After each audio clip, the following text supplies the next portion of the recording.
Start everyone and welcome back. If you are new at this channel, hit that bell icon button and do like. साथ में आप comment करोगे तो ज़्यादा better रहेगा, ज़्यादा हेल्प कर रहा होगा मोटिवेटेड रहने में एंड कंसिस्टेंटली वीडियो डालने में।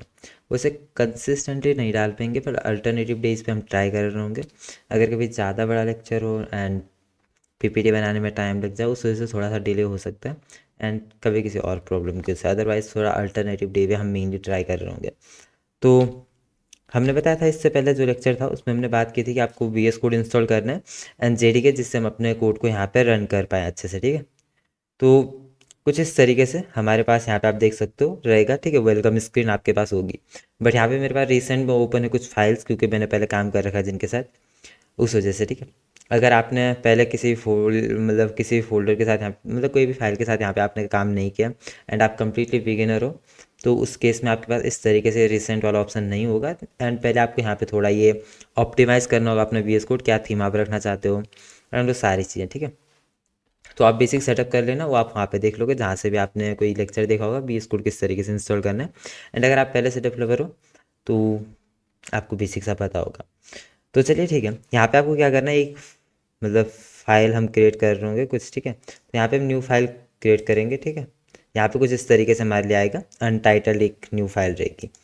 तो आपको यहाँ पे क्या करना है, ये हमारे लिए भी इसका कोई नेम नहीं है या कुछ भी ठीक है, तो हमें कंट्रोल एस आपको करना है एंड यहाँ पे आपके पास आ जाएगा कि ठीक है इस फाइल को नेम क्या देना है एंड कहाँ पे आप इसे सेव करना चाहते हो। तो मैं यहाँ पे इसे डायरेक्टली अभी के लिए क्या करता हूँ, जो हमारा ये रहेगा डेस्कटॉप, यहाँ पे मेरे पास एक जावा फोल्डर है, इसे मैं ओपन करूँगा, मैंने पहले से क्रिएट कर रखा था। इसके अंदर मैं इस फाइल को सेव करूँगा एंड इसको मैं नेम दूंगा, यहाँ पे आपको इसे नेम देना है।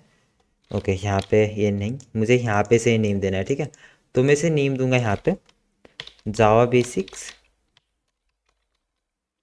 बेसिक्स डॉट जावा। ठीक है, एट डॉट जावा क्या होता है, ठीक है, सिंपल सा हमारे लिए एक एक्सटेंसन होता है। जैसे आप किसी फाइल के साथ काम करते हो तो उसका एक एक्सटेंसन होता है। अगर आप टेक्स्ट फाइल के साथ काम करते हो तो नॉर्मली आपने बहुत देखा होगा डॉट टी एक्स टी, हमारी टेक्स्ट फाइल जहाँ पे आप नॉर्मली कुछ भी लिख सकते हो, पैराग्राफ टाइप जो भी आप लिखना चाहो नॉर्मल सा है। ठीक है, अगर आप पहले से डेवलपर हो एंड आपने एच टी एम एल के साथ काम किया हो तो उसका एक्सटेंसन होता है dot H T M L.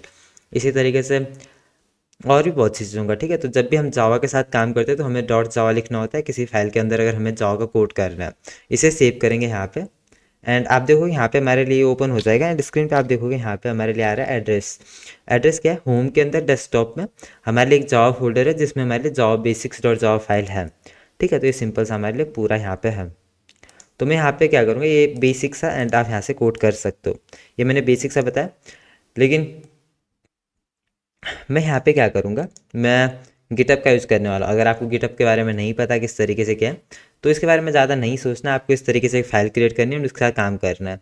या फिर आप फोल्डर ओपन कर सकते हो, जैसे हमने जावा फोल्डर के अंदर वो फाइल क्रिएट की थी, आपको यहाँ पे ये फोल्डर ओपन करना है एंड इस फोल्डर के अंदर आपको दिखेगा जावा बेसिक्स डॉट जावा, इसके अंदर आपको कोड करना है। ठीक है, यहाँ पे ओपन रहेगा एंड ये वाला आप कट कर दो। ठीक है, तो आपका गेट इग्नोर ये नहीं होगा, ये मेरे पास पर्सनली आ रहा है, ये आपके पास नहीं रहेगा। तो ये बेसिक्स है, मैंने गिटअप पे एक फोल्डर क्रिएट कर रखा है, उसको मैं यूज़ करूँगा क्योंकि ताकि आपको एक कोड मिलता रहे, जितना हम यहाँ पे प्रैक्टिस कर रहा हूँ पूरा कोड आपको मिले। ठीक है, तो आपको ये बेसिक सा देख लेना एक फ़ाइल किस तरीके से क्रिएट करनी है, ज़्यादा कंफ्यूज नहीं होना। अगर आपको गिटअप के बारे में पता है तो ठीक है, तो आपको सारी चीज़ समझ में आ जाएगी जो भी हम गिटअप का थोड़ा प्रोसेस करेंगे।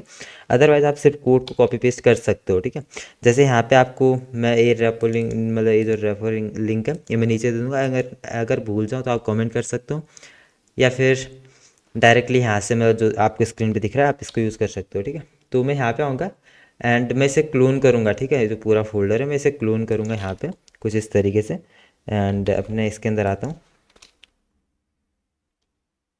एंड गिट क्लोन, तो मैंने पहले से क्रिएट कर रखा है एंड जो हमारा डे वन फोल्डर रहेगा उसके अंदर मैं काम करने वाला हूँ। इसे मैं यहाँ पे जो हमारा ये रहेगा इसे मैं डिलीट करूँगा यहाँ से, मूव टू ट्रेस, एंड जो जॉब फोल्डर है हमारे लिए मेन है। ठीक है, तो यहाँ से मैं सी डी करता हूँ जावा में, तो सिंपल सा आपको अब देख सकते हैं कुछ इस तरीके से हमारा जॉब फोल्डर रहेगा एंड जो भी हमारा कोड वहाँ पे था गिटअप पे, ठीक है, वो पूरा हमारे लिए यहाँ पे आ गया। तो इस तरीके से, तो ये लाइसेंस क्या है एंड डे वन फोल्डर क्या है, ये आपके लिए मेनली आ रहा होगा जो भी हम डेली कोड करेंगे वो सारा गिटअप पे रहेगा ताकि आपको नोट्स मिलते रहें एंड ये सारी चीज़ें। तो यहाँ पे मैंने एक रीटिंग बना रखा है जिसके मैंने डे 1 का थोड़ा नोट्स ले रखे हैं, तो ये भी आप थोड़ा सा देख सकते हो बाद में। सबसे पहले इसे कट करते हैं एंड अब कंटिन्यू करते हैं। जब भी हम जावा का कोड लिख रहे होंगे तो हमें कुछ बॉयलर प्लेट कोड लिखना होता है जो कि हमें हर एक जावा की फाइल में यूज़ करना होगा, ठीक है। एंड यह अभी के लिए आपको बहुत सा कंफ्यूजिंग लग सकता है जो हमारा बेसिक कोड रहेगा स्टार्टिंग में, तो ट्राई करना है कि आपको इस पर कंप्लीटली मतलब इग्नोर करना है। जिस तरीके से मैं लिखूँ उसी तरीके से कॉपी पेस्ट करते जाओ एंड जब हम आगे ऊप्स कॉन्सेप्ट पे जा रहे होंगे वहाँ पे आपको ये सभी टॉपिक समझ में आ जाएंगे। तो अभी के लिए सिर्फ इन्हें मतलब जो कुछ नॉर्मल चीज़ें हैं, ठीक है, और तो हम सभी एक्सप्लेन करके चल रहे होंगे। बट स्टार्टिंग का जो कोड होता है इसका बॉयलर प्लेट जो कोड रहता है वो थोड़ा कंफ्यूजिंग हो सकता है स्टार्ट में, तो ज़्यादा उस पर ज़्यादा ये नहीं सोचना है, सिर्फ कॉपी पेस्ट करो। आपको लिखना होता है पब्लिक क्लास, ठीक है। एंड फिर यहाँ पे जो आपकी फाइल का नेम होता है एग्जैक्टली जो आपने जावा बेसिक सुपर फाइल का नेम लिखा है, अब फाइल का नेम जो भी होगा आपको सेम यहाँ पे देना है। अगर किसी ने कुछ और फाइल का नेम लिखा है तो वो यहाँ पे एग्जैक्टली आ रहा होगा। आपको लिखना है जावा बेसिक्स एंड फिर आपको कर्ली ब्रेसेस यहाँ पे इस तरीके से। तो ये हमारा नॉर्मल सा हमने क्लास क्रिएट कर दिया है, ठीक है। इतने बाद आपको एक फंक्शन लिखना होता है जिसे हम कहते हैं जावा, नहीं इस तरीके से नहीं, public static white mean and कुछ इस तरीके से हमारा एक फंक्शन रहेगा, ठीक है। इसके अंदर आएगा स्ट्रिंग और, ठीक है। तो जो पूरा इतना पार्ट है ये आपको थोड़ा सा कंफ्यूजिंग लग सकता है एंड ट्राई करोगे इसे अभी के लिए कंप्लीटली इग्नोर करो। ये हमारा फंक्शन रहता है जिसे जावा ढूंढता है जब भी मतलब हमारा कोई कोड रन हो रहा होगा, तो जावा इस फंक्शन को सबसे पहले ढूंढता है कि ठीक है इसके अंदर क्या क्या काम हुए वो सारे हम कर रहे होंगे, ठीक है। तो ये हमारा मेन फंक्शन है मतलब जावा का, ठीक है। एंड ये हमें हर एक फाइल में चाहिए, जितने भी आप फाइल क्रिएट कर रहे होंगे हर एक फाइल में आपका मेन फंक्शन होना चाहिए, क्योंकि इसी के अंदर का जो पूरा कोड रहेगा वही हमारे लिए रन हो रहा होगा। एंड ये हमारी क्लास है, तो इसे आप समझ सकते हो पब्लिक क्लास जो मतलब पब्लिकली सभी के लिए अवेलेबल है, कुछ इस तरीके से आप अभी समझ सकते हो, ठीक है। इसके अंदर हम अपना पूरा कोड कर रहे होंगे, ठीक है। तो ये हमारा बेसिक बॉयलरप्लेट कोड है जो हमने देख लिया किस तरीके से लिखना होता है। मैं इसे थोड़ा सा जूम कर देता हूँ, ठीक है। तो अब हमें क्या करना है, सबसे पहले हम क्या देखेंगे जावा में मतलब आप आउटपुट किस तरीके से दे सकते हो, मतलब प्रिंट करवा सकते हैं हम आउटपुट किस तरीके से जावा में ले सकते हैं, वो पूरा देख रहे होंगे। अगर आपने देखा होगा जब भी आप गूगल पे सर्च करते हो कुछ भी, ठीक है, तो आप वहाँ पे इनपुट दे रहे होते हैं, ठीक है। एंड उस इनपुट का आपके पास रिजल्ट आ रहा होता है वो आपका आउटपुट रहता है। तो कुछ इस तरीके से आप कुछ इनपुट देते हो उसके बेस पे आपको आउटपुट मिलता है। तो यहाँ पे हम सबसे पहले प्रोग्रामिंग में सीखेंगे कि आउटपुट किस तरीके से लेना होता है, थोड़ा सा उल्टा चलेंगे, ठीक है। बाद में हम इनपुट देखेंगे कि यूज़र से इनपुट किस तरीके से लेना होता है एंड फिर कैसे हम अपना आउटपुट देते हैं, तो सारी चीज़ हम देखेंगे। तो अभी के लिए हम देखते हैं जावा में जब भी आउटपुट की बात मतलब आउटपुट के साथ हम किस तरीके से काम करते हैं। यहाँ पे आपको कुछ चीज़ें दिख रही होंगी, जैसे यहाँ पे आप देख सकते हो हमारे पास है सिस्टम डॉट आउट। तो ये जो इतना पार्ट है इस पे तो आपको ध्यान नहीं देना अभी के लिए, ठीक है। दोबारा से वही आ गया कि आपको बस याद करना अभी के लिए, याद भी नहीं मतलब हम इतना यूज़ कर लेंगे कि आपको ऑटोमेटिकली याद हो जाएगा। फिर यहाँ पे हमारे पास एक प्रिंट एक फंक्शन रहता है जो हमारे लिए क्या काम कर रहा होगा, ये जो प्रिंट फंक्शन है हमारे लिए काम करेगा इसको प्रिंट करने का, जो भी हम अंदर टेक्स्ट लिखेंगे, ये जो टेक्स्ट आप देख रहे हो कुछ इस तरीके से कोड के अंदर जो हमने ये लिख रखा है डबल कोड के अंदर, ये जो टेक्स्ट रहेगा ये हमारे इसलिए मतलब हमारे जो टर्मिनल होगा उसमें प्रिंट हो रहा होगा, ठीक है। तो यहाँ पे आ जाते हैं एंड इसे अब लिखते हैं, ठीक है। तो हमें यहाँ पे लिखना है सबसे पहले आपको इस तरीके से सिस्टम, ऐसा आपका कैपिटल होना चाहिए, यहाँ पे आउट स्मॉल रहेगा पूरा, ठीक है। एंड फिर यहाँ पे प्रिंट रहेगा, ठीक है, कुछ इस तरीके से। एंड फिर हम यहाँ पे कोटेड इसमें लिखेंगे हेलो वर्ल्ड। एंड अब यहाँ पे इसे प्रिंट करवाते हैं अपने टर्मिनल में। टर्मिनल में प्रिंट करवाने के लिए हमें सबसे पहले अपने मेन इसके अंदर आ जाना है जिसमें हमारा मतलब ये फाइल है, ठीक है। तो यहाँ पे हम जावा में आ जाएंगे, सीडी करेंगे डे 1, क्योंकि मैं डे 1 में हूँ। अगर आप किसी दूसरे फोल्डर के अंदर में जो ये फाइल है वो किस फोल्डर के अंदर है वहाँ पे आपको आना है। मेरे डे 1 के अंदर है ये जो फाइल है, अगर आपका जावा के अंदर है या किसी भी जिस फाइल के अंदर है आपको उस फाइल के अंदर आना है एग्जैक्टली। एंड उस फोल्डर के अंदर हो सकता है आप पहले से उसी फोल्डर के अंदर हो सकता है ना हो, ठीक है। तो उस तरीके से आपको आना है। और एंड में आपको चाहिए स्टेटमेंट टर्मिनेटर, हम इसे कहेंगे सेमीकोलन, ठीक है। जब भी आपकी एक स्टेटमेंट कंप्लीट हो जाती है तो उतने के बाद हमें यहाँ पे सेमीकोलन लगाना होता है जावा में। अगर आप सेमीकोलन नहीं लगाते हो एक स्टेटमेंट कंप्लीट होने के बाद तो आपके पास एरर आ रहा होगा, एंड वो भी हम बाद में देख रहे हो किस तरीके से एरर आएगा। तो अब आपको क्या करना है, पहले आपको अपना कोड कंपाइल करना होता है, ठीक है। तो कंपाइल हम कुछ इस तरीके से करेंगे, जावा सी आपको लिखना है एंड फिर अपनी फाइल का नेम जावा बेसिक्स जो हमने पूरा नेम दिया डॉट जावा। तो ये हमारे कोड को क्या करेगा, कंपाइल करेगा। अगर कोई आपके कोड में एरर होगा तो आपके पास एरर आ रहा होगा, ठीक है, तो आपका कोड मतलब कंपाइल नहीं होगा। पहले आपको एरर सॉल्व करना है। एंड एरर कुछ भी हो सकता है, जब आप स्टार्टिंग में शुरू करते हो आप हो सकता है इस मेन को यहाँ पे कैपिटल लिख दो जो मेन में एम है, या स्टैटिक है यस कैपिटल कर दो, या जावा बेसिक्स को थोड़ा सा कुछ मतलब सही वे में ना लिखो, ठीक है। एंड यहाँ पे सिस्टम में आप एस को स्मॉल लिख सकते हो। तो ये एरर्स हो सकते हैं जो स्टार्टिंग में थोड़ा सा होता है, एंड यहाँ पे आप कोड ना लगाओ, ये प्रॉब्लम हो सकती है। तो ठीक है, अगर कुछ ऐसी प्रॉब्लम है तो उसे ट्राई करो कि आप खुद से सॉल्व कर रहे हो। तो यहाँ से हमारे पास क्या है, अब हमें अपना कोड रन करना है, तो हमें सेम ये लिखना है, बस इस टाइम हमें जावा सी नहीं लिखना है। जावा सी हम कंपाइल के लिए लिख रहे होंगे बेसिक डॉट जावा। ओके, तो यहाँ पे जो एरर आ रहा है ये इस वजह से नहीं था, जो एरर आ रहा है ये मेनली शायद से हमने फाइल नेम सही नहीं लिखा। एंड बेसिक्स डॉट जावा, तो यहाँ पे आप देखो हमारे लिए हेलो वर्ल्ड आ रहा है। एंड इतने बार डायरेक्टली क्या हो रहा है, यहाँ पे आप देखोगे, मैं दोबारा से अगर एक बार रन करूँ तो यहाँ पे जो हमने फाइल नेम गलत दिया था उसकी वजह से ये एरर आ रहा था, ठीक है। तो यहाँ पे आप देखो हमारे लिए हेलो वर्ल्ड आ रहा है, उतने बार डायरेक्टली हमारी ये लाइन आ रही है, ठीक है, क्योंकि हमने नेक्स्ट लाइन नहीं दिया, दैट्स वाई हमारे लिए मतलब ये लाइन यहाँ पे आ रही है। कभी भी अगर आपको नेक्स्ट लाइन देना हो, मतलब यहाँ से अगर आपको चाहिए कि एक नेक्स्ट लाइन आना चाहिए, फॉर एग्जाम्पल मैं क्या करता हूँ, पहले 2-3 बार प्रिंट करवा लेता हूँ चीज़ों को। एंड किसी के पास क्या आएगा, मेरे सिस्टम में तो इस तरीके से आ रहा है, ये हेलो वर्ड डायरेक्टली प्रिंट हो रहा है, उसके बाद मेरे ये जो टर्मिनल की लाइन है वो आ रहा है, ठीक है। आपके पास क्या प्रॉब्लम होगी, किसी के पास ये आ सकता है परसेंटेज साइन आ सकता है, एंड किसी के पास कुछ भी नहीं आएगा। तो सारी चीज़ें सही है, उसमें कोई प्रॉब्लम है नहीं, वो ज़्यादा ये नहीं करना उसको। आप देखो यहाँ पे हमारे लिए हेलो वर्ड प्रिंट हो रहा है, एंड इसके बीच में एक भी मतलब लाइन गैप नहीं है। अगर हमें नेक्स्ट लाइन चाहिए तो उसके लिए हमें क्या करना होता है, अगर एक लाइन गैप चाहिए तो हमें यहाँ पे आप इस तरीके से \n लिख सकते हो। एंड \n हमें क्या दे रहा होगा, नेक्स्ट लाइन दे रहा होगा, ठीक है। तो यहाँ पे जब मैं \n सभी के पीछे लिखूंगा तो हमें एक लाइन गैप मिल रहा होगा। तो ये हमने देख लिया, हम system dot out dot print का यूज़ कर रहे होंगे। एंड फिर इस तरीके से अगर हमें नेक्स्ट लाइन चाहिए तो हमें /n मतलब \n का यूज़ करना है। ओके, ये देख लिया एक नेक्स्ट लाइन के लिए। साथ में अगर आप \n का यूज़ नहीं करना चाहते हो तो यहाँ पे हमारे पास एक दूसरा ऑप्शन होता है, मैं तीनों लाइन में एक साथ लिखूंगा println, ठीक है। तो println भी हमारे लिए क्या दे रहा होता है, नेक्स्ट लाइन, ठीक है। तो अगर हम println लिखते हैं ये हमारे लिए एक नेक्स्ट लाइन देता है इस स्टेटमेंट के बाद, ठीक। तो यहाँ पे आप देखोगे यहाँ पे हमारे लिए हेलो वर्ल्ड प्रिंट हो रहा है 3 टाइम्स। ओके, तो ये भी हमने देख लिया बेसिक से। अब यहाँ पे क्या करते हैं, एक बार मैं सेमी कॉलन यहाँ से रिमूव कर देता हूँ, देखते हैं क्या एरर आता है। अगर हम मतलब स्टेटमेंट टर्मिनेटर हम इसे कहते हैं जावा में, तो अगर हमारे पास सेमी कॉलन ना हो किसी लाइन के बाद तो क्या एरर आता है वो देखते हैं। यहाँ पे आएगा जावा बेसिक्स डॉट जावा की जो 5th लाइन है, ये जो 5th लाइन है, ठीक है, इसमें बता रहा है एरर क्या है, ये एक्सपेक्टेड था, जो हमारा स्टेटमेंट टर्मिनेटर था ये एक्सपेक्टेड था। एंड किसके बाद, जो हमारे हेलो वर्ल्ड है इसके बाद यहाँ पे, ठीक है, इस पॉइंट पे हमारे लिए एक्सपेक्टेड था एंड हमारे लिए ये नहीं है, तो उस वजह से ये एरर आ रहा है, ठीक है। तो हमें यहाँ पे अपना स्टेटमेंट टर्मिनेटर देना है। एंड यहाँ पे आपको जब एक बार कंपाइल कर लेते हो तो आपको अपना कोड दोबारा कंपाइल करने की ज़रूरत नहीं है। अगर आप किसी दूसरे कोड एडिटर में कर रहे हो जहाँ पे कंपाइलेशन का मतलब अलग से एक ये दिखा रहा है बटन या कुछ भी, तो आप कंपाइल करना पड़ सकता है किसी किसी इसमें, ठीक है। बट इसमें एक बार आप कंपाइल करो तो दोबारा से आपको कंपाइल करने की फिर ज़रूरत नहीं रहती है VS कोड में, ठीक है। तो इतना हमने देख लिया। एंड ये हमारा बेसिक था, मतलब हम चीज़ों को किस तरीके से प्रिंट करवा सकते हैं आउटपुट, ठीक है। तो ये हमने आउटपुट किस तरीके से अपना प्रिंट करवाना होता है वो हमने देख लिया। तो अब यहाँ पे आते हैं एंड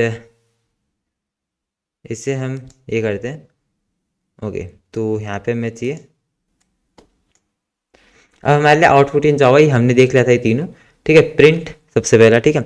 एंड प्रिंट जब भी हम कर रहे होंगे तो इसमें हमारे लिए नेक्स्ट लाइन नहीं आ रही होगी, तो ये भी हमारे लिए यूज़ में आ रहा होगा, ऐसा नहीं यूज़ में नहीं आ रहा होगा, बट अलग अलग सिचुएशन में सभी यूज़ आ रहे होंगे। println भी बहुत ज़्यादा यूज़ कर रहे होंगे, मेनली println यूज़ कर रहे होंगे। प्रिंट को किसी किसी सिचुएशन में हम यूज़ कर रहे होंगे, एंड ये भी हमें यूज़ करने की ज़रूरत पड़ सकती है कि कहीं पे भी, ठीक है।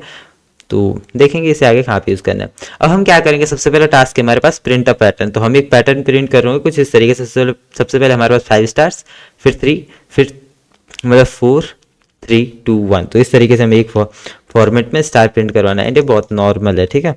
तो हमें यहाँ पे आना है एंड यहाँ पे एक चीज़ आप और देखना, नेक्स्ट लाइन हमने दे रखा है println की हेल्प से, ठीक है, तो ये नहीं भूलना है। तो हम system dot out dot println का यूज़ कर रहे हैं, हमारे पास कुछ इस तरीके से पैटर्न आ गया जो हमारे पास था। एंड अगर आप चाहो तो इसके बीच में गैप भी रख सकते हो, अगर आपको चाहिए सभी के बीच में थोड़ी सी गैप हो तो ज़्यादा बेटर वे में मतलब ये हो रहा होगा, ठीक है। तो अब अगर इसे आप यहाँ पे देखोगे तो कुछ इस तरीके से हमारा ये आ रहा होगा ज़्यादा ओपन वे में, ठीक है। तो ये भी हमने देख लिया। एंड यहाँ पे अगर आप सेमीकोलन मिस करते हो तो एरर आ रहा होगा, ये कुछ बेसिक चीज़ें आपको पता होनी चाहिए। तो ये हमने देख लिया। इसे मैं यहाँ पे प्रिंट पैटर्न इसे नॉर्मली यहाँ पे नहीं देते। आगे हम बटरफ्लाई पैटर्न ऐसे बहुत से पैटर्न यूज़ कर रहे होंगे, बट वो यहीं से शुरू होगा अगर आप बेसिक इस तरीके से करते चलते हो, ठीक है। तो ये थोड़ा सा नॉर्मली हमने देख लिया है। अब यहाँ पे आते हैं, आगे हमारे पास क्या है वो हमें देखना है। तो यहाँ पे आएंगे, अब हम बात कर रहे होंगे यहाँ पे वेरिएबल्स के बारे में। वेरिएबल्स हर एक प्रोग्रामिंग लैंग्वेज का बहुत मेन पार्ट है। जब भी आप जावास्क्रिप्ट के साथ मतलब कोई भी प्रोग्रामिंग लैंग्वेज अगर आप सीखते हो तो उसमें वेरिएबल्स सभी प्रोग्रामिंग लैंग्वेज का एक बेसिक मेन पार्ट जो आपको आना चाहिए, ठीक है।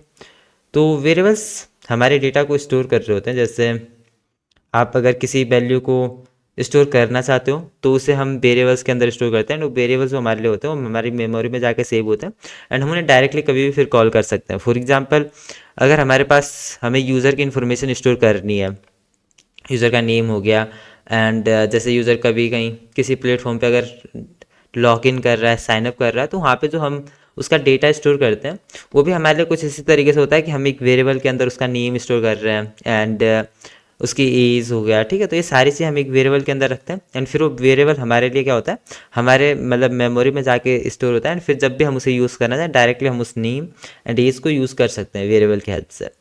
तो यहाँ पे आप सिंपल सा देख सकते हो। एंड वेरिएबल का सिंपल मतलब क्या होता है, जिसकी वैल्यू चेंज हो सकती है, ठीक है। तो वेरिएबल्स हमारे लिए वो मतलब ये होते हैं जिनकी वैल्यू चेंज हो सकती है इन फ्यूचर अगर हम करना चाहें, ठीक है।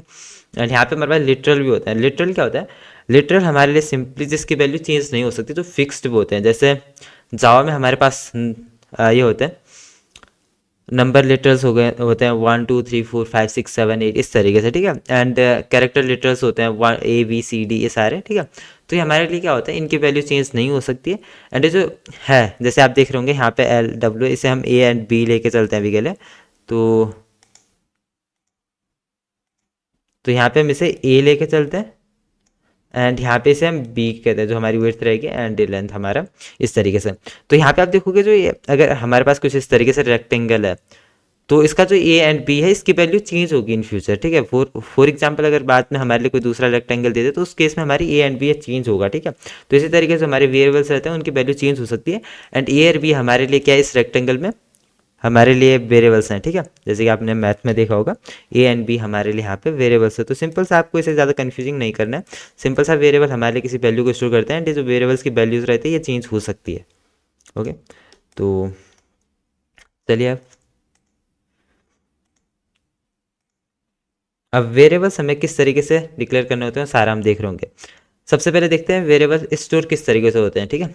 वेरिएबल जब भी हम क्रिएट करते हैं ये हमारे लिए जाके हमारी मेमोरी में सेव हो जाते हैं। यहाँ पे आप देखोगे कुछ इस तरीके से, जैसे आप देख सकते हो अर्थ पे सभी ने अलग अलग फ्लोट्स काट रखे हैं, ठीक है। एंड कोई किसी पॉइंट पे रह रहा है, कोई किसी जगह पे रह रहा है, ठीक है। एंड उसके घर का एक एड्रेस है, जैसे आपके घर का एक एड्रेस है जहाँ पे भी आप रह रहे हो एंड उसी एड्रेस से जब आप किसी को एड्रेस देते हो डायरेक्टली तो उसी की हेल्प से कोई आपके घर पे आ सकता है, ठीक है। उसी तरीके से हमारे पास हमारे कंप्यूटर के अंदर एक मेमोरी है, आप इस तरीके से समझो, ठीक है। एंड उसमें क्या होता है, जब भी हम किसी वेरिएबल को सेव कर रहे होते हैं तो जो वेरिएबल रहता है वो उस मेमोरी में एक जगह को ऑक्यूपाई करता है एंड इस तरीके से, ठीक है, उस नेम से मतलब क्या। तो यहाँ पे सिंपल सा ये जो वेरिएबल रहेगा ए वेरिएबल ये मेमोरी में कहीं पे एक जगह ऑक्यूपाई कर रहा होगा इस तरीके से, ठीक है। मतलब जब भी हम एक वेरिएबल डिक्लेयर करेंगे अपने जावा के कोड में, हमने ए डिक्लेयर किया है एंड हमने उसे वैल्यू दी है 10, तो मेमोरी में जाके अपने लिए एक फ्लोट काट रहा होगा एंड उसमें कुछ भी जो वैल्यू उसे स्टोर कर रहा होगा। जैसे 10 ए के अंदर वैल्यू थी, ए के पास जो वैल्यू है वो 10 है, उसने उसे मेमोरी मतलब स्टोर कर लिया वहाँ पे एंड इसका नाम क्या होगा, इस जगह का नेम है ए, ठीक है। तो जब भी हम इस ए को कॉल करेंगे तो हमारे पास ये वैल्यू यहाँ से आ रही होगी 10।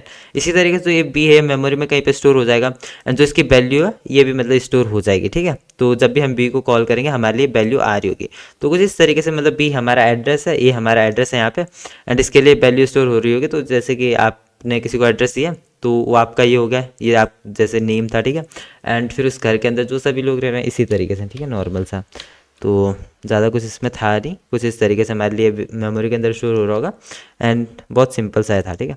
अब जब भी हम किसी वेरिएबल को डिक्लेयर करते हैं जावा में तो उसका डेटा टाइप हमें बताना होता है। जावा जो हमारे लिए है स्ट्रिक्टली टाइप लैंग्वेज है एंड इसमें जब भी हम कोई नंबर डिक्लेयर कर रहे होंगे तो हमें उसके आगे इंट ओके यहाँ पे ये थोड़ा ज़्यादा बड़ा आ गया, एंड पहले मैं इसे कट कर लेता हूँ देन।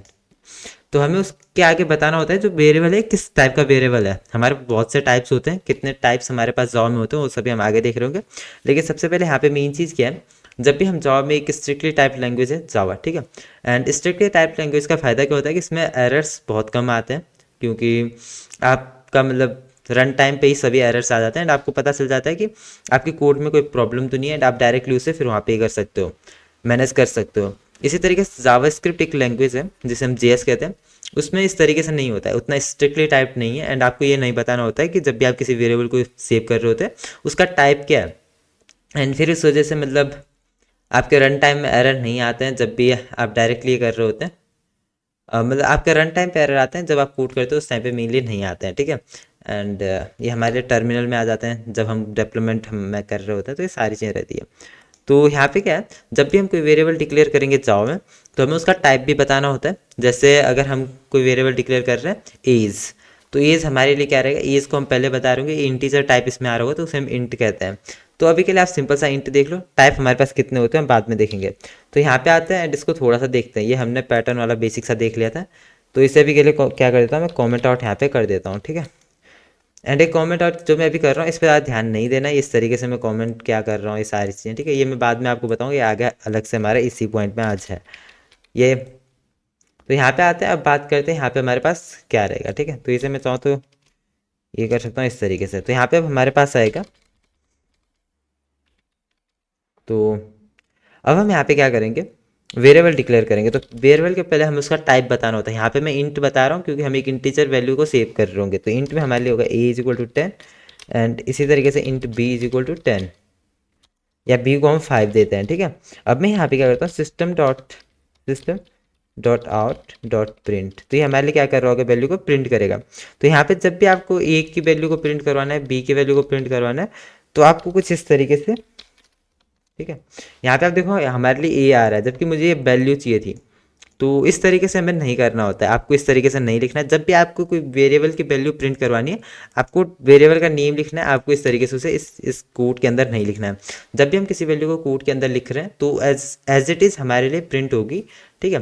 तो आपको इस तरीके से प्रिंट करवाना है। एंड अब जब मैं इसे दोबारा से रन करूँगा, यहाँ पे आप देखो हमारे लिए 10 आ रहा है, तो ये हमने देख लिया। एंड इसी तरीके से यहाँ पे हमारे लिए 5 है, अगर मैं इसको प्रिंट करवाना चाहता तो वो भी हमारे लिए आ जाता है। यहीं पे अगर मैं ए प्लस बी करता हूँ तो हमारे पास यहाँ पे आ रहा होगा 15, ठीक है। तो ये कुछ इस तरीके से मतलब मैथमेटिकल ऑपरेशन भी यहाँ पे कर सकते हैं, वो भी हम आगे धीरे धीरे देख रहे होंगे सभी चीज़ों को। तो ये हमने देख लिया वेरिएबल किस तरीके से डिक्लेयर करना होता है। ये हमारा सिंपल सा फॉर्मेट रहता है, ये हमारा वेरिएबल है, ये इसकी वैल्यू है, ठीक है, जो कि चेंज हो सकती है अगर हम चाहे चेंज करना चाहें। अगर मुझे यहाँ पे ए की वैल्यू चेंज करनी है, मैं इस तरीके से इसकी वैल्यू 16 कर सकता हूँ एंड ये हमारे लिए चेंज हो गई है। सेमीकोलन लगाना नहीं भूलना, एरर आ जाएगा, ठीक है।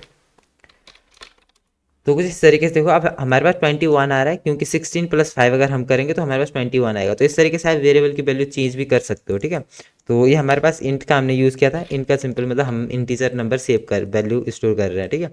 तो हमारे इस तरीके से आ रहा होगा।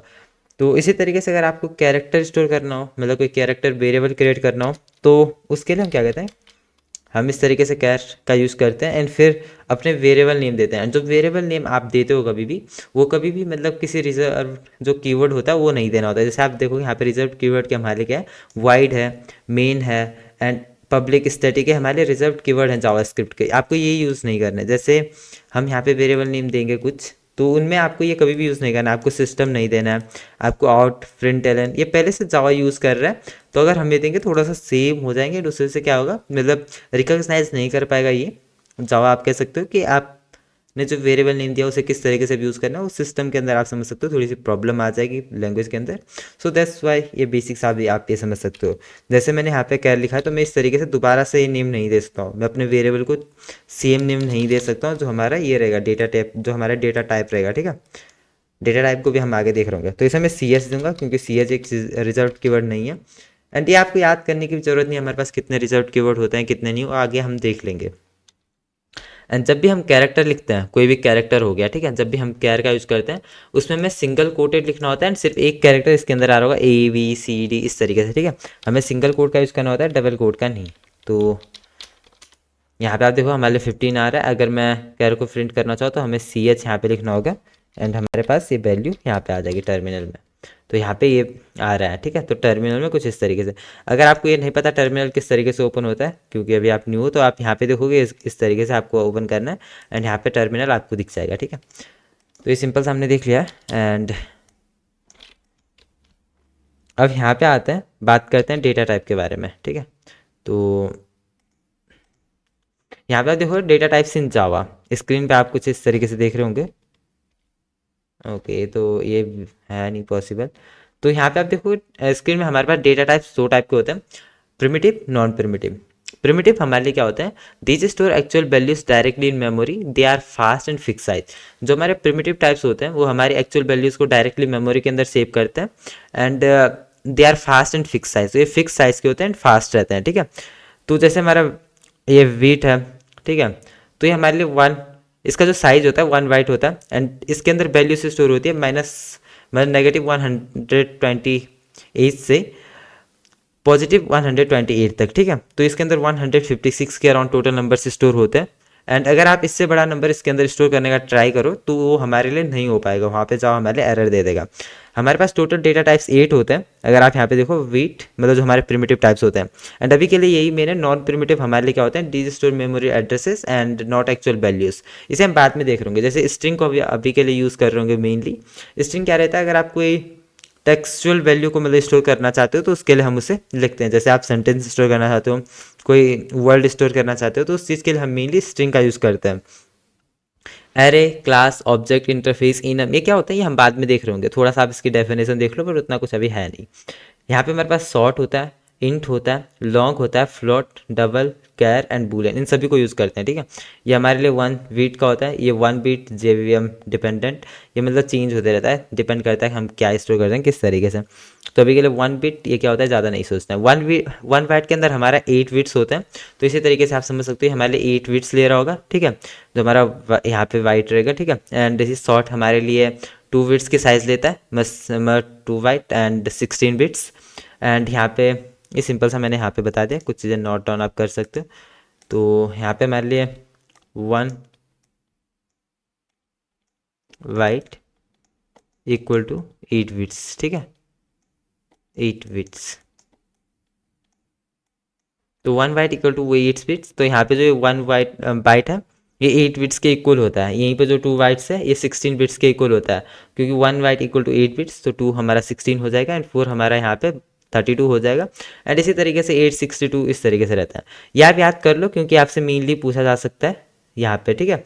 अब इनके अंदर कितना हमारे लिए मतलब वैल्यूज स्टोर होती है, जैसे शॉर्ट कितना कितने नंबर्स तक कितने नंबर से स्टोर कर सकता है, वो हमें याद करने की ज़रूरत नहीं है।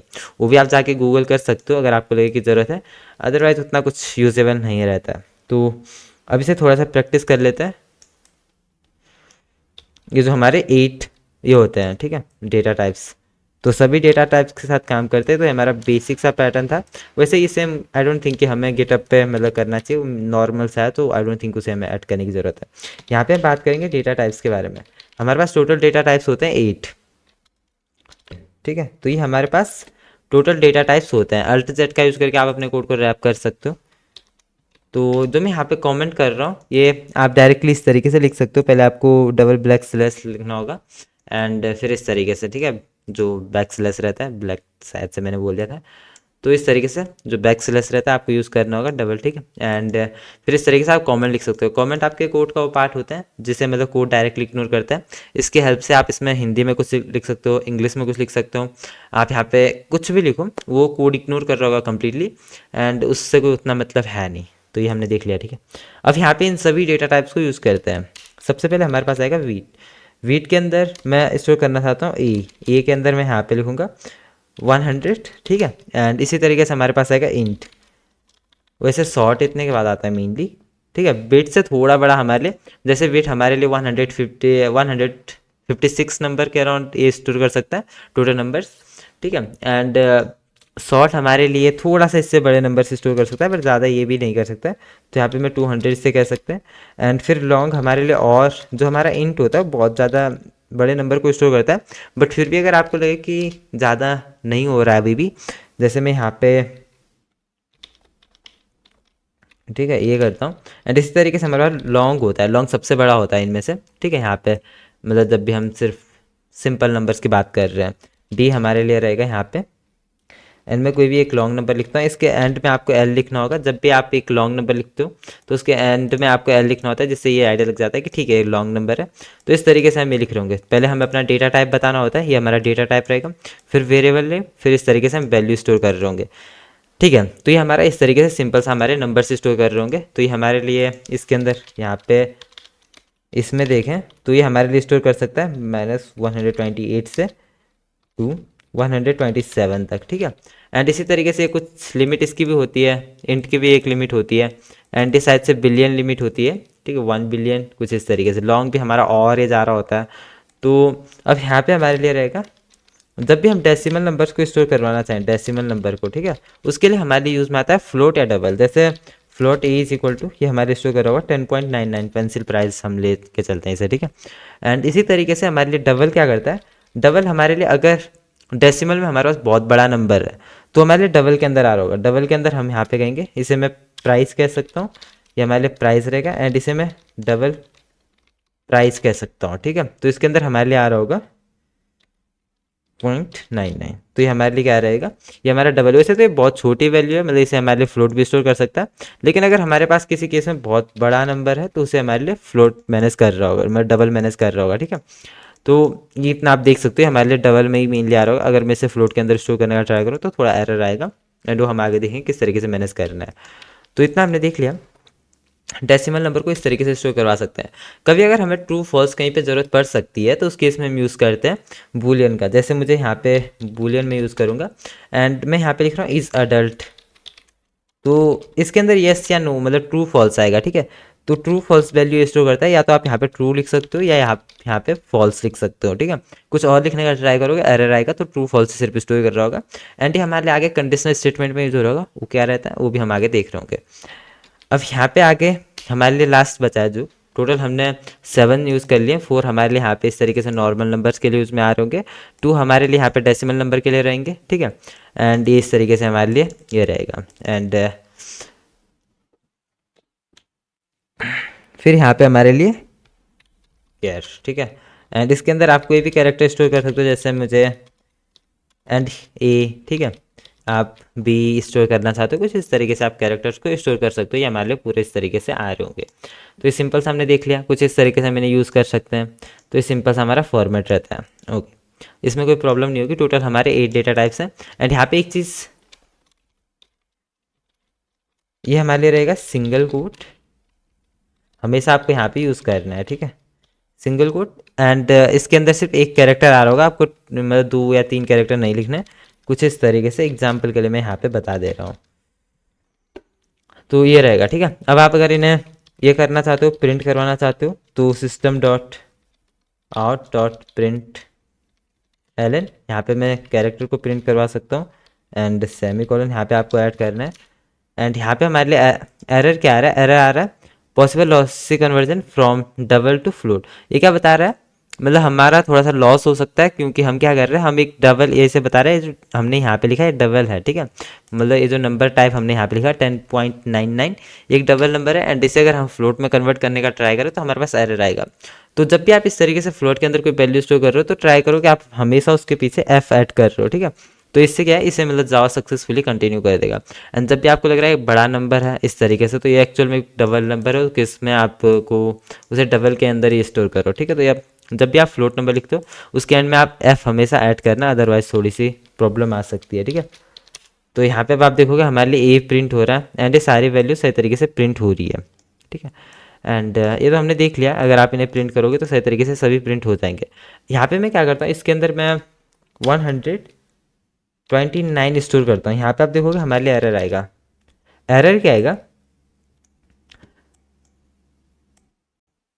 Possible lossy conversion from int to वीट, ठीक है। तो यहाँ पे क्या बता रहा है, यूजर नंबर टाइप हम इसके अंदर स्टोर करने का ट्राई करें 129। ये क्या एक इंट नंबर है, एंड हम इसे वीट के अंदर स्टोर करने का ट्राई कर रहे हैं, जो कि सही नहीं है। इंट किस तरीके से है, क्यों है, मतलब जावा किस तरीके से कह रहा है कि इंट नंबर है, क्योंकि उतना बड़ा है नहीं। एक्चुअल में इसे हम शॉर्ट के अंदर चाहें तो स्टोर कर सकते हैं, बट यहाँ पे जावा किस तरीके से काम करता है हम आगे भी देख रहे होंगे।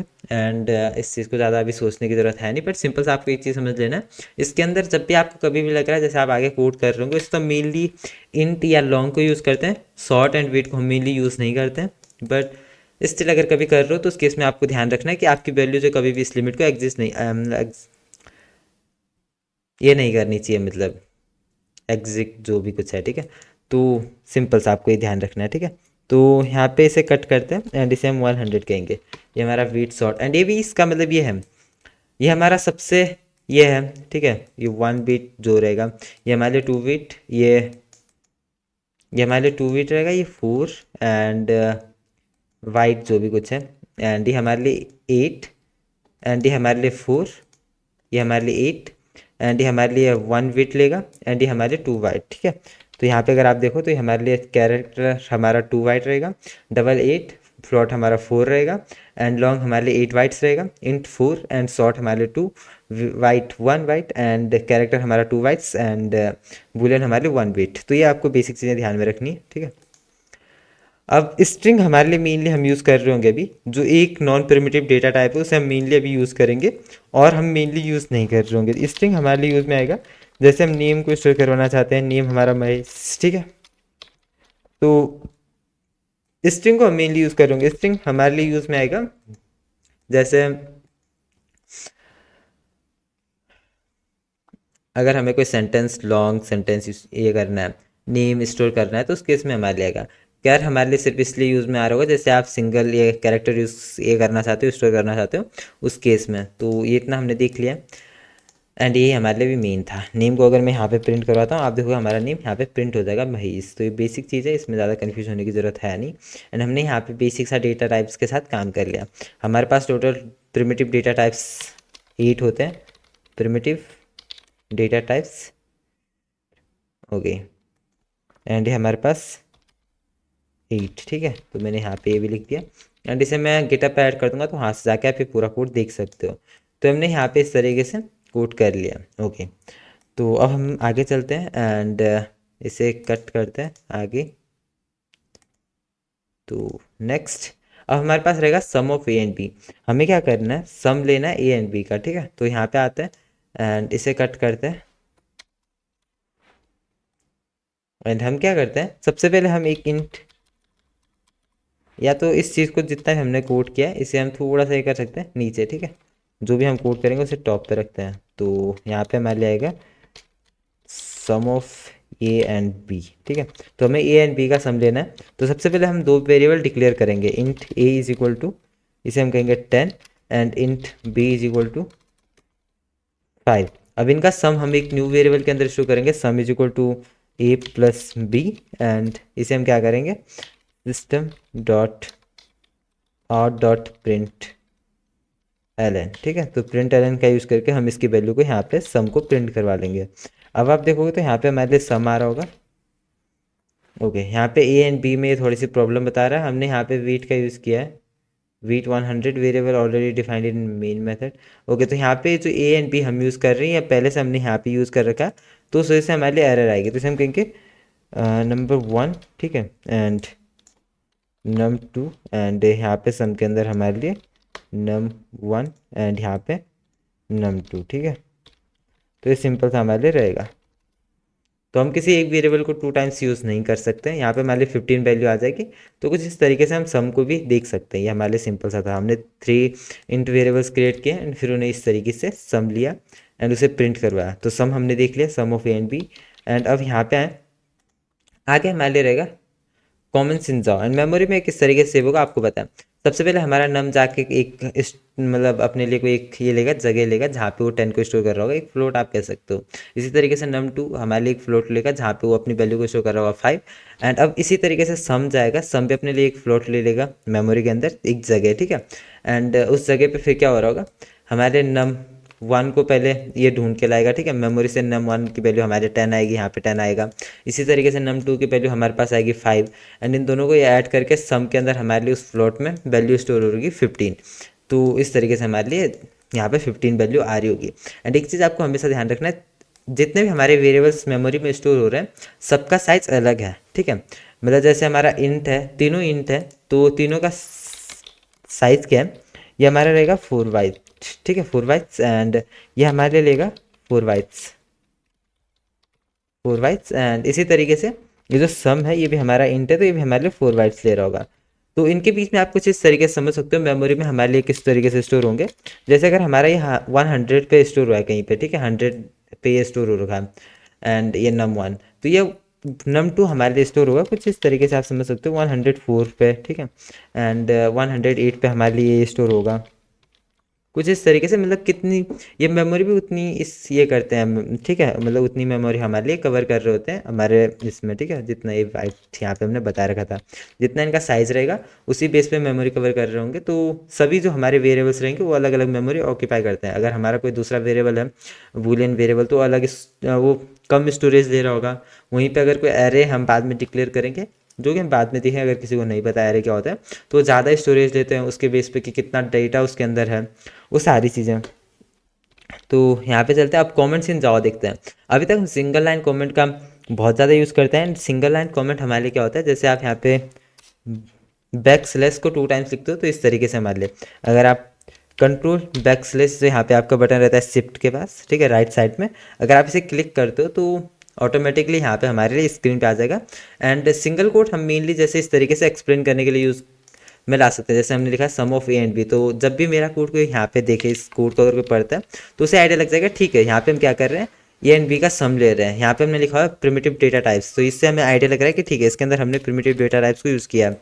यहाँ पे हमने बता रखा है इस तरीके से कमेंट करके इसके आगे कि ये कितनी वैल्यूज़ को स्टोर कर सकता है, ठीक है। तो ये हमारे पास रहता है कमेंट, हमारे कोड को एक्सप्लेन करने का एक बेटर वे रहता है। तो जब भी आपका कोड आके कोई मतलब ये देख रहा है बिगिनर, जिसे ज़्यादा आइडिया नहीं है, जिसने ज़्यादा कोड नहीं किया, तो उससे आइडिया लग जाता है, ठीक है, यहाँ पे आप क्या काम कर रहे हो। या फिर कोई भी प्रोफेशनल आके ये ज़्यादा इंप्रेसिव लगता है अगर आप इंटरव्यूअर आपका कोड देख रहा है एंड इस तरीके से आपने कमेंट्स कर रखे हैं, बेटर वे में एक्सप्लेन कर रखे हैं, तो ज़्यादा बेटर रहता है। अदरवाइज आप कमेंट हिंदी में भी कर सकते हो, इंग्लिश में भी कर सकते हो, वो पर्सनली आपके इसके लिए भी होते हैं कि बाद में अगर आप अपना कोड आके देखते हो, रीड करते हो, तो आपको समझ आ रहा हो एक्चुअल में आपने यहाँ पे क्या किया, ठीक है। तो आप खुद को एक्सप्लेन करने के लिए भी यूज़ कर सकते हो स्टार्टिंग में, एंड और भी बहुत सी चीज़ें, ठीक है। तो इसीलिए हमें कमेंट्स का यूज़ करना होता है।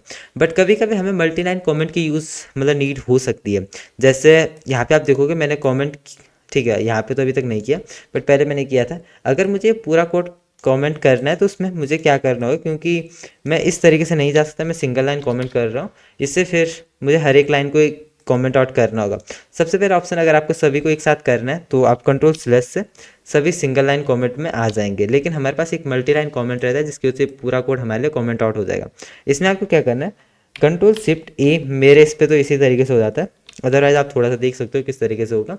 एंड सिंपल प्रोसेस क्या रहती है, अगर आपको मल्टी लाइन कॉमेंट मतलब खुद से करना है, मतलब शॉर्टकट आपको नहीं चाहिए, मैंने शॉर्टकट बताया था, तो आपको क्या करना है, यहाँ पे बैक स्लैश, फिर यहाँ पे जो एस्टेरिस्क का साइन है वो आपको लेना है, एंड फिर जिस भी पॉइंट पे आप इसे एंड करोगे एस्टेरिस्क एंड बैक स्लैश, ठीक है, तो वहाँ पे आपका एक कोड जो क्या हो जाएगा, ये हो जाएगा, कमेंट पूरा हो जाएगा, ठीक है।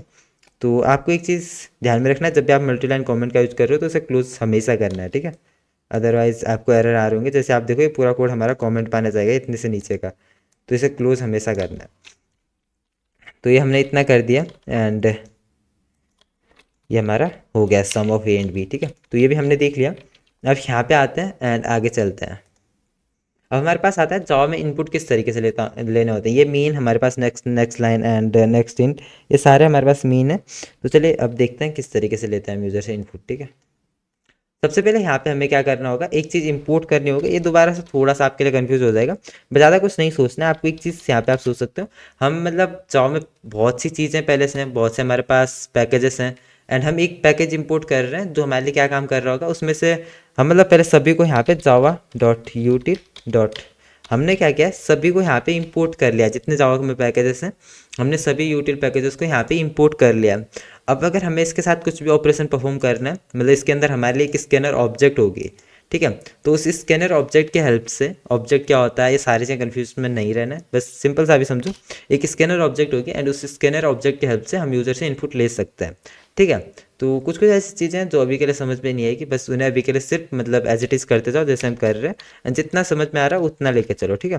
तो यहाँ पे मैं करना है scanner, and scanner S C is equal to, हमें लिखना है न्यू स्कैनर, एंड इसके अंदर हमारा रहेगा सिस्टम डॉट इन। अगर किसी के पास अभी ऑटो सजेशंस आ रहे हैं, आई विल सजेस्ट कि स्टार्ट में उसे बंद रखो। मतलब मैं भी उसे यूज़ कर सकता हूँ, बट आपके लिए थोड़ा क्या होगा, अगर अभी उसे यूज़ करने लग जाएंगे, प्रैक्टिस नहीं होगी अच्छी खासी, एंड सजेशन की वजह से आप खुद से कोड नहीं करोगे, दिमाग में नहीं बैठेंगी चीज़ें, ठीक है। तो अभी के लिए सजेशंस ऑफ रखो। तो यहाँ पे हमने क्या किया, इस तरीके से हमने एक स्कैनर मतलब एससी ऑब्जेक्ट हमने क्रिएट किया है स्कैनर की हेल्प से, एंड अब हम यूज़र से इनपुट ले सकते हैं। ओके, हम क्या करेंगे, यूजर से इनपुट लेते हैं 2 नंबर एंड उनका सम प्रिंट करवाते हैं। तो जो हमारे लिए नंबर नम 1 है, नम 2 है, इसे हम यूज़र से इनपुट ले सकते हैं। तो पहले मैं क्या करता हूँ, यूज़र से मतलब इनपुट लेते हैं 2 नंबर्स, ठीक है। तो हम कुछ इस तरीके से अगर हमें इनपुट लेना है तो हमें क्या करना होता है, जब भी हमें कोई नंबर इनपुट, या तो पहले क्या करते हैं, यूज़र से नेम इनपुट लेते हैं। नेम हम किस तरीके से लेते हैं वो देखते हैं। तो हमें यहाँ पे लिखना होगा स्ट्रिंग एंड उसे एक मतलब वेरिएबल के अंदर स्टोर करना होगा जो भी यूज़र से हम इनपुट ले रहे होंगे, फिर हमें आउटपुट उसे देना होगा।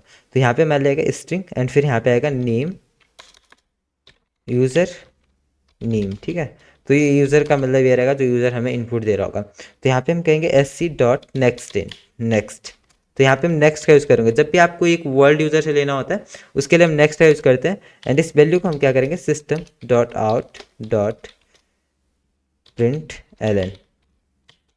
तो यहाँ पे हम लिखेंगे user name equal to, and इसे यहाँ पे प्रिंट करवा देंगे, जो यूज़र नेम हमारे पास आ रहा होगा उसे कुछ इस तरीके से प्रिंट करवा देंगे, ठीक है।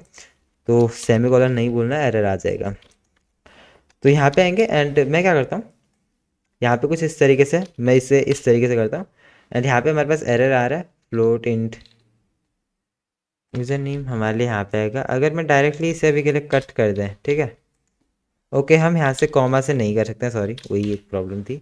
यहाँ पे आप देखो हमारे लिए अब ये यूज़र से ये ले रहा है, तो यहाँ पे मैंने डायरेक्टली यूज़र नेम को ये करवाया। अगर आप चाहते हो कि मतलब कुछ टेक्सुअल इन्फॉर्मेशन भी हमारे लिए है, तो हमें यहाँ पे यूज़र नेम एंड इसे फिर प्लस करना होगा, एंड यहाँ पे हमारे लिए स्पेस आएगी एंड इसे हम प्लस करेंगे, ठीक है। तो इसे कुछ इस तरीके से हमें ये करना होगा जब भी हमें ये करना है, ठीक है। तो हमें प्लस करना होगा, मैंने कॉमा लगा दिया था, उस वजह से थोड़ी प्रॉब्लम आ रही थी। तो SC डॉट नेक्स्ट लाइन, ठीक है, इसकी वजह से कोई प्रॉब्लम है नहीं, and system dot out dot print l. तो अब दोबारा से यहाँ पे Ctrl+C Ctrl+L एंड दोबारा से यहाँ पे इंटर करते हैं। यहाँ पे आप देखोगे अब ये स्टॉप हो रखा है, कुछ भी आगे नहीं हो रही है प्रोसेस, तो हमें यहाँ पे कोई वैल्यू देनी है। मैं यहाँ पे लिखूँगा महेश, हमारे लिए आ जाएगा यूज़र नेम महेश, ये प्रिंट हो गया। तो यूज़र ने यहाँ से इनपुट दिया, हमने आउटपुट दिया यूज़र नेम महेश, ठीक है। तो ये हमने यूज़र नेम फिर क्रिएट कर दिया। या तो हम क्या कर सकते हैं, अगर आपको चाहिए कि जो भी यूज़र नेम इनपुट मतलब जो भी हमारे पास यूज़र अपना नेम दे रहा होगा, हमें उसमें कुछ चीज़ें ऐड करनी है, फिर वो यूज़र नेम हो जाएगा। तो हम क्या कर सकते हैं, @कोड्स, ठीक है। तो हम इसके साथ ऐड कर सकते हैं, ठीक इस तरीके से हम क्या करेंगे, यूज़र के लिए एक यूज़र नेम जो ये कर देंगे, ठीक है। यहाँ पे यूज़र देगा हमें टॉनी, एंड टॉनी @कोड, ये हमने यूज़र नेम क्रिएट करके दिया है। तो सिंपल सा यूज़र ने कुछ इनपुट दिया, हमने यहाँ से आउटपुट दिया, ठीक है। तो यूज़र से हम कुछ इस तरीके से इनपुट ले सकते हैं। पहले हमने एक SC स्कैनर ऑब्जेक्ट क्रिएट की, एंड इस ऑब्जेक्ट की हेल्प से हमने यहाँ पे नेक्स्ट लाइन लिखा है। नेक्स्ट लाइन क्या, नेक्स्ट में क्या डिफरेंस होता है, इससे पहले हम नेक्स्ट यूज़ कर रहे थे, वो दोनों आपको दिखा देते हैं। यहाँ पे मैंने इस तरीके से नेक्स्ट के लिए मैं अभी यहाँ पे लिखता हूँ महेश कोट्स, ठीक है, कोट्स। तो यहाँ पे मैं ले आ रहा होगा महेश @कोट, ठीक है। हमारे लिए स्पेस के बाद जो भी कुछ होगा वो नहीं आएगा। जब भी हम यूज़र नेम क्रिएट कर रहे हो उस केस में हमें चाहिए भी नहीं कि हमारे लिए आगे की वैल्यू आनी चाहिए, ठीक है। तो हमारे लिए इस तरीके से लेना बेटर चीज़ है। एक हमें नीचे की स्पेसेस के साथ हमारे लिए कुछ है। तो नेक्स्ट हमारे लिए क्या देता है, मतलब नेक्स्ट हमारे लिए एक सिंगल वर्ड दे रहा होगा, स्पेसेस के बाद जो भी कुछ होगा उसे कंप्लीटली इग्नोर कर रहा होगा। इतने बाद हमारे लिए रहेगा नेक्स्ट लाइन। नेक्स्ट लाइन क्या करता है, कंप्लीटली पूरा सेंटेंस हमारे पास देता है। अगर मैं इसे यहाँ पे महेश कोट्स लिखूँ तो हमारे पास आ रहा होगा महेश फिर स्पेस फिर कोट्स फिर हमारे लिए @कोट जो हमने खुद से क्रिएट किया है, ठीक है। तो ये मतलब एक तरीका होता है। नेक्स्ट लाइन हमारे लिए पूरा लाइन पूरी स्टेटमेंट देता है जो भी यूज़र लिखेगा, एंड नेक्स्ट हमारे लिए सिर्फ एक सिंगल वर्ड देता है, एंड स्पेसेस के बाद जो भी कुछ होगा वो हमारे लिए पूरा ये किया जाएगा, इग्नोर किया जाएगा, ठीक है। तो हमने नेक्स्ट लाइन ये सारी चीज़ें देख लिया। अब यूज़र से आपको क्या इनपुट लेना है वो भी मैटर करता है। जैसे मैं इसे क्या कर देता हूँ अभी के लिए, इस स्टेटमेंट को यहाँ पे कमेंट कर देते हैं, एंड मैं इसे सिर्फ नेक्स्ट रखता हूँ। अब यूज़र से आपको क्या ये लेनी है स्टेटमेंट वो भी मैटर करता है। अगर मुझे यहाँ पे इंट लेना है तो मुझे यहाँ पे जो भी मैं वेरिएबल क्रिएट करूँगा उसे भी वही टाइप देना होगा इंट में। यहाँ पे अगर वैल्यू लेना चाहता हूँ या मैं कोई नंबर लेना चाहता हूँ तो मैं यहाँ पे कह सकता हूँ num1 इक्वल टू, एंड यहाँ से xc डॉट नेक्स्ट इंट, ठीक है। आप इस तरीके से लिखोगे एंड यूज़र से अब हम नंबर वैल्यू ले रहे होंगे। फिर उसे system dot out dot print ln and यहाँ पे हम प्रिंट करवाएंगे अपना जो num1 रहेगा जो भी यूज़र दे रहा होगा, एंड उसे यहाँ पे कुछ इस तरीके से प्रिंट करवा सकते हैं। एंड यहाँ पे मैं क्या करूँगा, नंबर, ठीक है। तो कुछ इस तरीके से हम उस वैल्यू को प्रिंट करवा सकते हैं। यहाँ पे अगर आप देखो तो हमारे लिए आएगा, पहले मैं महेश लिखूंगा एंड फिर हमारे लिए नंबर यहाँ पे देना होगा 12, नंबर हमारे लिए 12 रहेगा। हमें ये नेम इसलिए पहले देना होगा क्योंकि हमारे लिए टॉप में ये यूज़र नेम था, दैट्स वाई मुझे नेम देना था यहाँ पे, ठीक है।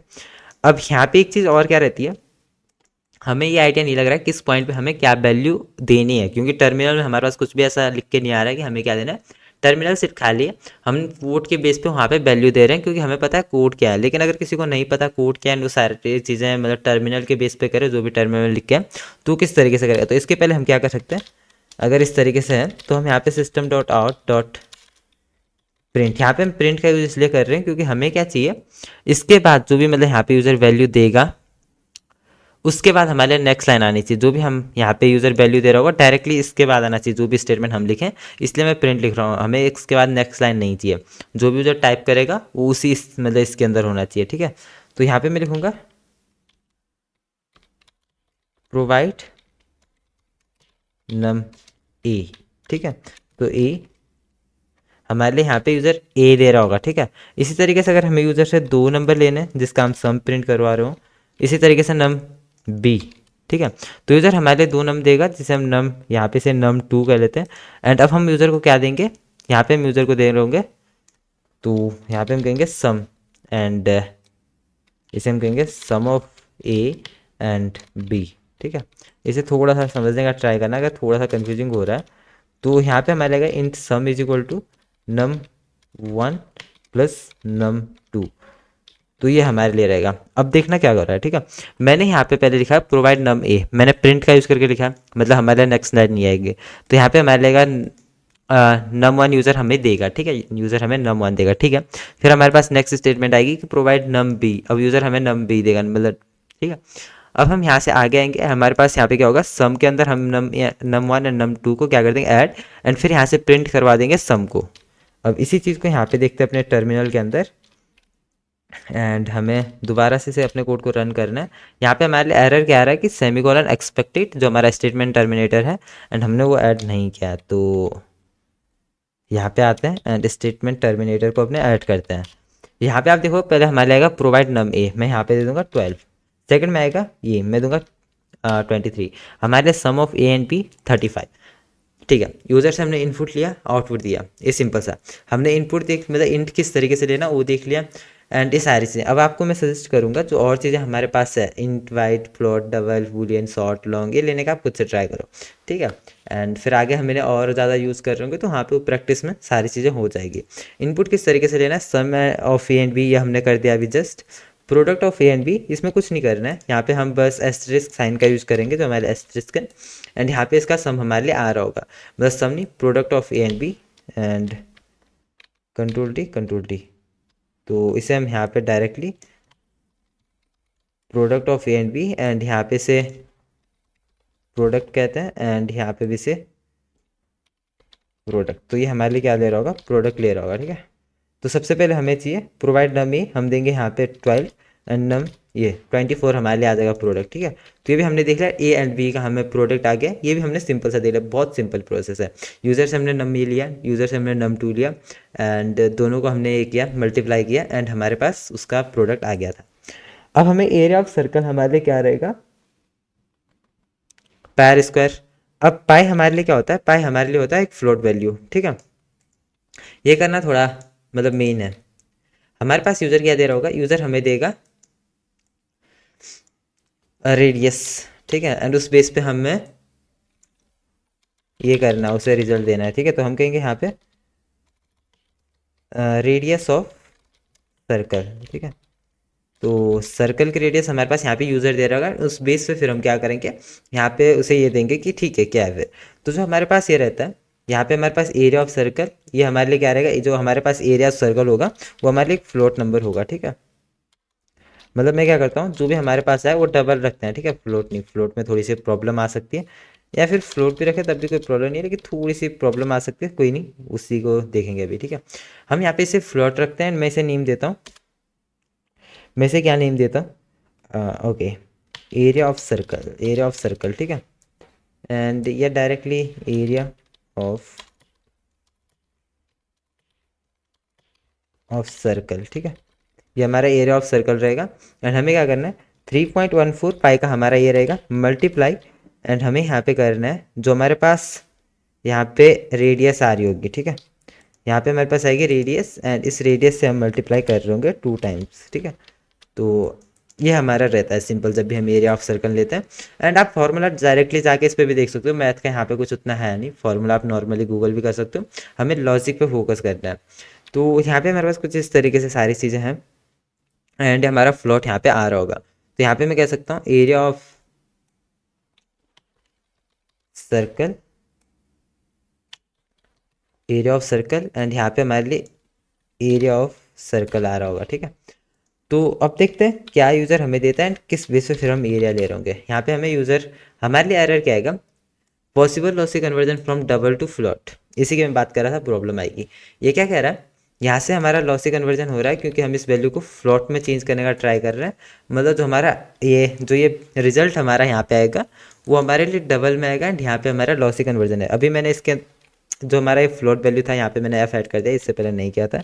अब दोबारा से देखते हैं, रेडियस ऑफ सर्कल मैं यहाँ पे दूंगा 2.3, एंड यहाँ पे हमारे लिए कुछ इस तरीके से एरर आएगा, ठीक है। एरर इसलिए क्योंकि यहाँ पे हम इंट वैल्यू ले रहे हैं एंड मैंने पास किया है फ्लोट, वो प्रॉब्लम रहेगी। तो हमें यहाँ पे इंट देना है, ठीक है, इस तरीके से नहीं। तो रेडियस जब भी हमारे पास आएगा हमें यहाँ पे 12 देना है। अब हमारे पास जो एरिया ऑफ सर्कल है कुछ इस तरीके से आ जाएगा, ठीक है। ये तो सिंपल सा हो गया, लेकिन यहाँ पे मैंने इसे फ्लोट दिया, कोई प्रॉब्लम नहीं आ रही। अगर मैं इसे इंट के अंदर स्टोर करता तो उस केस में हमारे लिए प्रॉब्लम आती, ठीक है। अगर मैं इसे इंट के अंदर स्टोर करता है तो उस केस में हमारे लिए प्रॉब्लम आती। प्रॉब्लम क्या है, possible lossy conversion from float to int. तो ये जो वैल्यू हमारे पास यहाँ पे रहेगी, मतलब जो भी यहाँ पे कैलकुलेट होगा पूरा, वो हमारे लिए फ्लोट में आएगा, एंड हम उसे कन्वर्ट करने का ट्राई कर रहे हैं इसमें, इंट में, जो कि हमारे लिए एक प्रॉब्लम रहेगा, ठीक है। यहाँ पे जावास्क्रिप्ट हमें एरर दे रहा है कि लॉसी कन्वर्जन है, क्योंकि जैसे हमारे पास कोई फ्लोट नंबर है, जैसे हमारे पास यहाँ पे वैल्यू क्या आ रही थी, इससे पहले अगर हम देखें यहाँ पे तो हमारी जो वैल्यू आई थी वो आई थी 452.16, ठीक है, 16 नॉर्मली, ठीक है। तो अगर हम इसे इंट में कन्वर्ट करने का ट्राई करेंगे, हमारे पास वैल्यू क्या आई थी 456.16, ठीक है, ये हमारी वैल्यू थी। जब भी हम इंट में इस चीज़ को, ये हमारा एक फ्लोट नंबर है, ठीक है, ये हमारे लिए एक फ्लोट नंबर है, एंड जब भी हम इसे इंट में कन्वर्ट करने का ट्राई करेंगे तो सिंपल सा क्या है, यहाँ पे क्या होगा, अगर हम इसे इंट में कन्वर्ट करने का ट्राई करते हैं तो हमारे पास जो वैल्यू आएगी वो होगा 456। तो ये हमारे लॉसी कन्वर्जन है।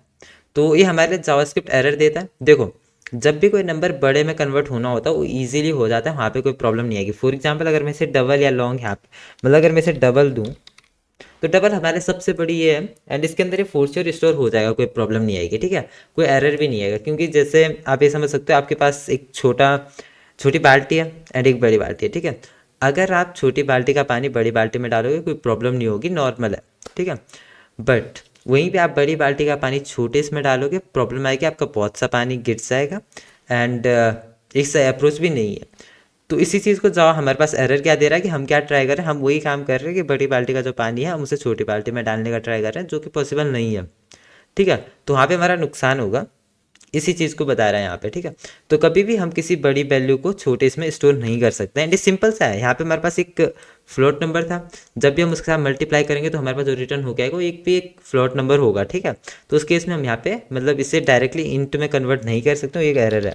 लेकिन अगर आपको यहाँ पे जावा को कहना है कि नहीं मुझे फिर भी करना है, मुझे मतलब इंट में ही करना है, जो लॉस होगा मुझे उससे कोई प्रॉब्लम नहीं है, तो आप फोर्सफुली यहाँ पे कर सकते हैं, जिसे हम कहते हैं यहाँ पे कुछ इस तरीके से। आप यहाँ पे इंट अगर इसके आगे ऐड कर देते हो, जैसे इस तरीके से आपको ये लिखना होता है, एंड फिर ये सिंपली हमारे लिए इंट में हो जाता है।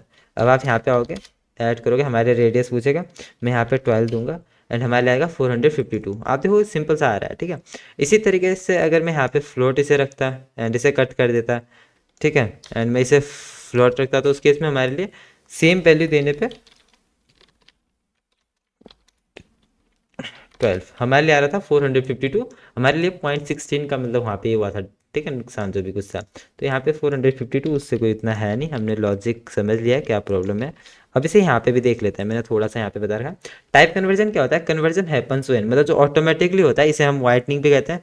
इम्प्लिसिट कन्वर्जन भी इसे कहा जाता है, या इम्प्लिसिट कन्वर्जन, या फिर वाइटनिंग, ठीक है, कुछ भी हो सकता है, ठीक है। तो ये आपको ध्यान में रखना है। तो यहाँ पे आप देखो, ये हमारे लिए सिंपल सा है, जैसे ऑर्डर सेव डायरेक्शन। एक तो टाइप कंपेटेबल होना चाहिए, आप इस तरीके से नहीं कर सकते हो कि आप किसी स्ट्रिंग को जो है नंबर में कन्वर्ट करने को कह रहे हो, वो तो नहीं हो सकता, वहाँ पे फूड श्योर एरर आएगा। जैसे यहाँ पे टाइप कंपेटेबल तो होना चाहिए, ये चीज़ आपको समझने की जरूरत है।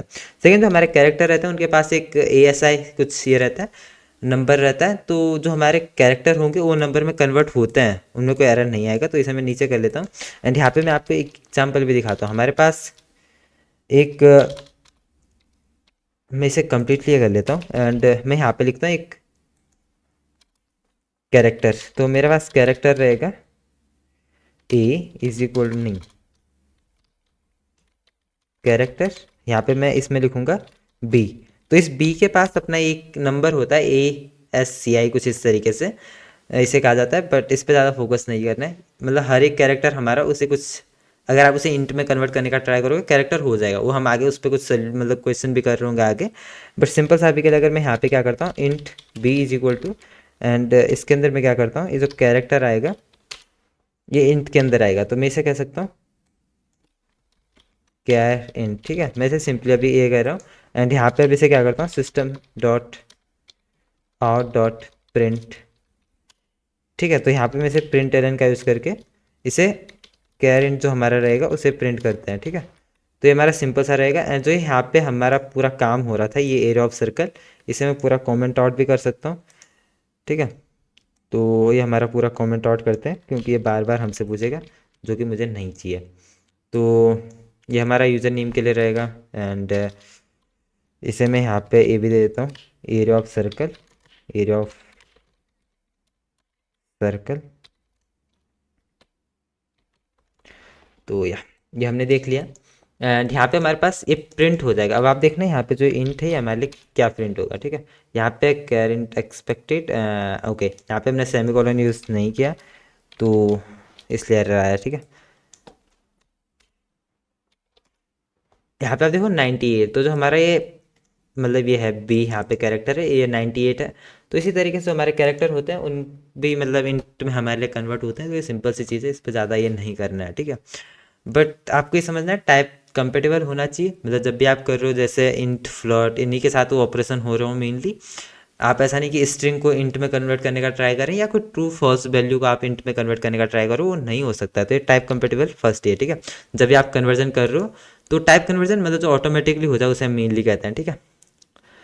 तो वो हमारा इम्प्लिसिट रहता है, ठीक है, जिसे हम इम्प्लिसिट भी कहते हैं, वाइडनिंग भी कह सकते हैं, या कुछ इसी तरीके से, ठीक है। 2 नेम्स या 3 नेम्स कुछ उसके थे। एंड यहाँ पे हमारे पास रहता है डेस्टिनेशन टाइप ग्रेटर होना चाहिए सोर्स टाइप से। जैसे हम जब भी ऐड कर रहे हैं वैल्यूज़ को, हमारे पास 3 इंट है, जैसे हमारे पास यहाँ पे मैं लेके चलता हूँ।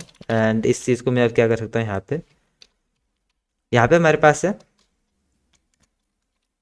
Int value 1 is equal to 10, and int, या इंट नहीं, मैंने वेट कहता हूँ, ठीक है। एंड ये हमारे लिए रहेगा, ये हमारे लिए इंट है, इसमें value 2 is equal to 10। And इसी तरीके से हमारे पास एक कैरेक्टर है जिसकी वैल्यू 3 इज इक्वल टू 30। तो इस कैरेक्टर के अंदर हमारे लिए कैरेक्टर ही आना चाहिए, कैरेक्टर में हमारे लिए एच आना चाहिए। अगर मैं इन्हें ऐड करूँगा इंट, वैसे तो हमें इसे ऐड नहीं करना चाहिए, थोड़ा कंफ्यूजिंग हो जाएगा सभी के लिए। इंट वैल्यू इक्वल टू, अगर मैं वैल्यू 1 प्लस वैल्यू 2, तो ये सिंपल सा है। यहाँ पे जो इसका मतलब ये आएगा रिटर्न होके, हम इंट एंड वेट को ऐड कर रहे हैं। सिंपल सा हमारे लिए क्या रहेगा, हमारे लिए जो रिटर्न वैल्यू आएगी वो इंट रहेगा, एंड उसमें कोई एरर हमारे लिए नहीं होगा। डेस्टिनेशन वैल्यू हमारी क्या है, जो डेस्टिनेशन में हमारी है यहाँ पे, वो क्या है, वो बड़ी है। डेस्टिनेशन जो हमारा है यहाँ पे, अगर आप देखो डेस्टिनेशन टाइप हमारे लिए बड़ा है सोर्स टाइप से, उसमें कोई प्रॉब्लम नहीं आएगी। जैसे यहाँ पे कहा भी गया बीट को शॉर्ट में कन्वर्ट करना सही है, जैसे मैंने यहाँ पे लिखा है बीट के अंदर हमारे लिए ये है 10, मैं शॉर्ट के अंदर लिख रहा हूँ value 3 is equal to value 1। तो ये जो वैल्यू 1 है यहाँ पे इसको असाइन हो जाएगी, वैल्यू 3 के अंदर वैल्यू 1 आ जाएगी जो कि असाइनेबल है, क्योंकि ये जो डेस्टिनेशन है शॉर्ट और बड़ी वैल्यूज को स्टोर कर सकता है तो कोई एरर नहीं आएगा।